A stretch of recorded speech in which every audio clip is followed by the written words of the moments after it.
All right, we're going to be doing a quick oil change on my wife's 2014 Honda Odyssey with a 3.5 liter V6. All right, so the first thing you want to do to knock out this oil change is find your oil filler cap, which is right there.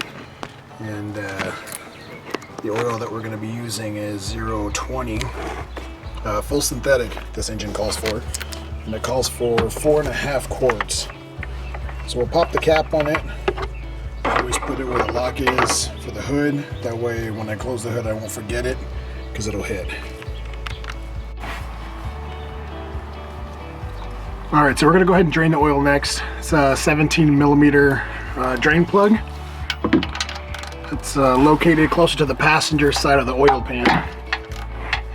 So make sure you have an oil pan under the car, a couple of rags set to the side because it's going to spill.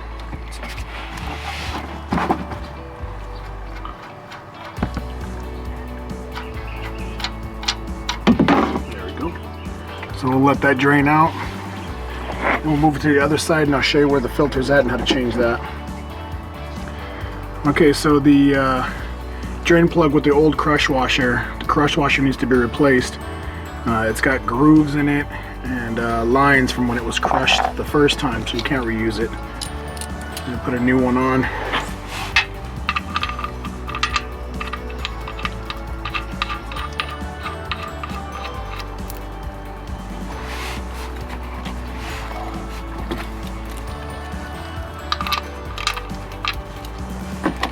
Torque spec for this is 29 foot-pounds.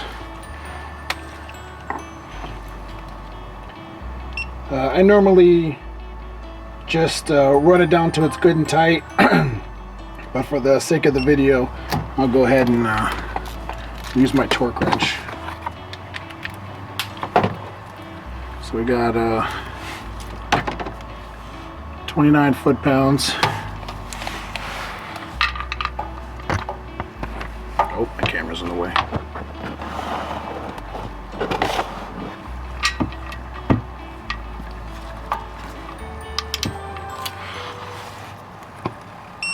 There we go. It's definitely not that much.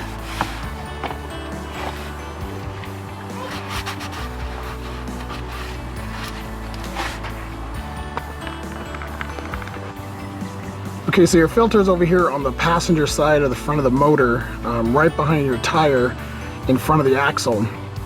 And what I like to do is take a little bit of foil and kind of make a ramp from the back of the foil where the block is at, just to push it against there and run it down the frame into the drip pan. And that way that when the oil falls from here, it doesn't fall into the frame and run into the holes, and then it rolls all the way to the back of the frame and drips all over the ground. And you'll drive it for a couple miles and come back and see oil on your driveway and you'll be panicking and it's just a pain in the butt. So I'll try to keep it a little cleaner. So just grab your oil filter wrench. We'll set it up.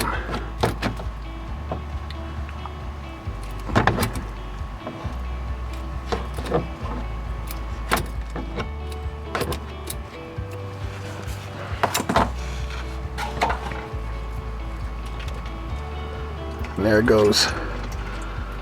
Normally all that oil will be dripping all over your frame, making a huge mess.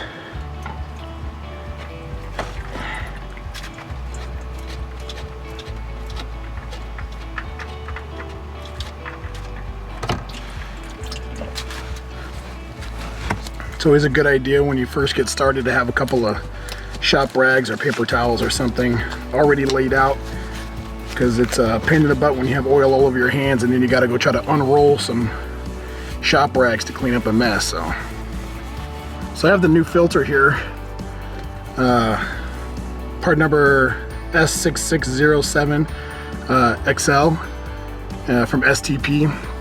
I don't really have a preference, it's just the oil that I found, or the oil filter that I found that I like. So you'll notice that it has this O-ring on the edge right here. You want to put some clean oil on this, lube it up, and then stick it in there. But the reason I'm showing you this now is because sometimes when you take off the old filter, this O-ring will stick up in the block. It'll stick where the oil filter housing goes.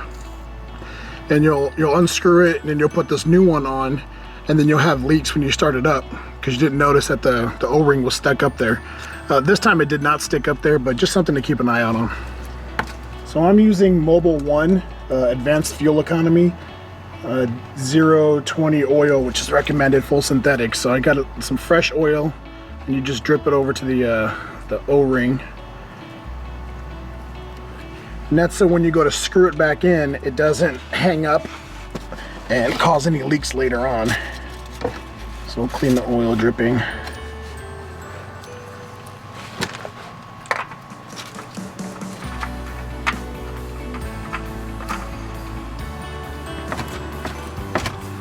Another thing is people will tell you you should be priming the oil filter, which means you're putting clean oil into the oil filter before you screw it on, and that's so when you start it up, it doesn't have that air pocket and that brief couple of seconds of no oil while it's filling up and going through the filter. That's very true on bigger style filters, diesel filters, things like that, but on a little filter like this is going to fill up so fast, it's really no need.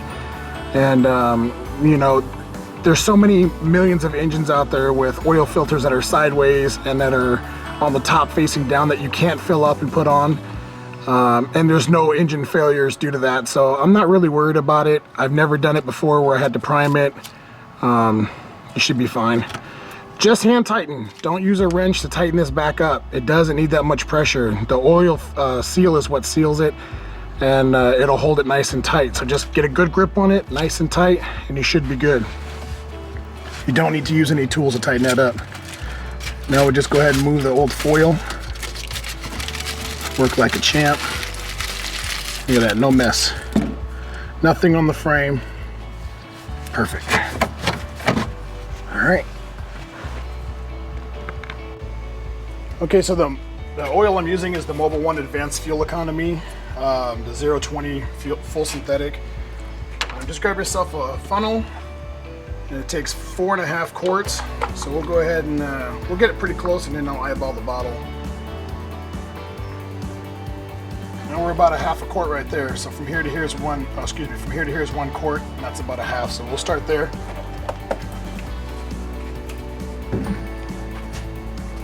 And what you want to do is, I have it on the ramps now, so it's easier for me to get under it. So I'll take the funnel out, lower it off the ramps, and then I'll go ahead and start the engine, let it run for a second, and then go ahead and shut it down. And then we'll check the oil level. Go ahead and pull the dipstick on it. I want to clean the dipstick off first, just because all the sloshing down there would already have oil coming up the dipstick. It'll give you a false reading. So you can see you have your hash marks on there. You want it at least right in the middle of the hash marks, if not to the top.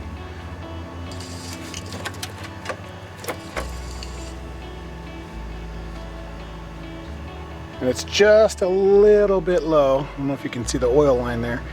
It's just a little bit low, so we'll go ahead and throw a little bit more oil in it.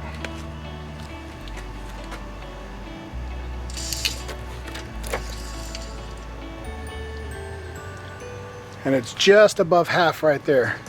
I don't know if you can see it. So that's pretty good. We'll leave it at that. The engine's not completely warmed up, so I want to leave a little bit of room for when it warms up and it expands, it'll come up to about the top.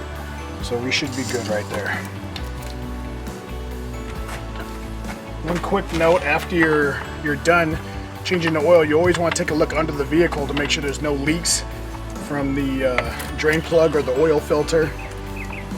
Don't just assume everything's tight and everything's good to go. We're going to go ahead and change the air filter also at the same time we did the oil change. So it's really, really simple to do. There's 3 clips here. You just push back, and one back here and you push back. And the harness for the map sensor comes through and it connects to a bracket here. It's not necessary to take it off, but if you just unslide it out of the hook, it gives you more room to lift the lid. Otherwise the wire holds it tight. You don't want to pull on any of the wiring. So once that's off, slide the lid towards the driver's side. It's just held on the other side by 2 little tabs, right here and right here, and it'll come right off. Here's your air filter. Oh yeah, look at that. It's filthy. Got a bee in there. some feathers. Good time to change it. All right. And here's the new one. Obviously there's a huge difference there. So there's an upside and a downside. The one with the thicker gap goes down, the smaller gap goes up. Just stick it in there like that, it'll sit in flat. And then you make sure your two tabs in the back line up with the two slots. Like that, slide it back, set it down, and then your three clips go back on. 1, 2, 3. If they don't just pop on, if they're really hard to get on, this is not lined up properly.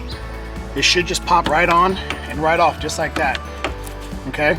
If you're having an issue, it's not in two tabs in the back, just make sure you get it all the way seated in the back, set it down in the front, and you can put your tabs on nice and easy. And don't forget to put your wire harness back in your little bracket there. And you're good. Brand new air filter. All right, so we just did the oil change. We're gonna go ahead and reset the engine oil life light. So go ahead and start the car.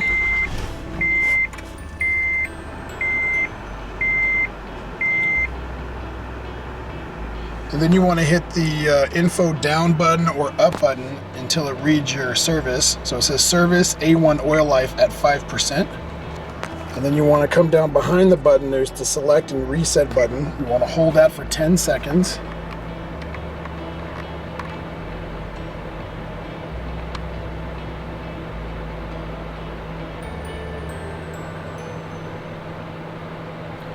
And then it's going to ask you reset or cancel. You can use your info button again to switch over, and then you want to hit select again to reset it. Alright, and then after that you want to turn the car off. And then go ahead and turn it back on. Make sure the info button or the info light is off and the service light is off. And there you go, it's back to 100%. Alright guys, if you liked the video or found it useful, go ahead and give me a thumbs up, hit the like button, and don't forget to subscribe so you don't miss any upcoming videos. Thanks for watching.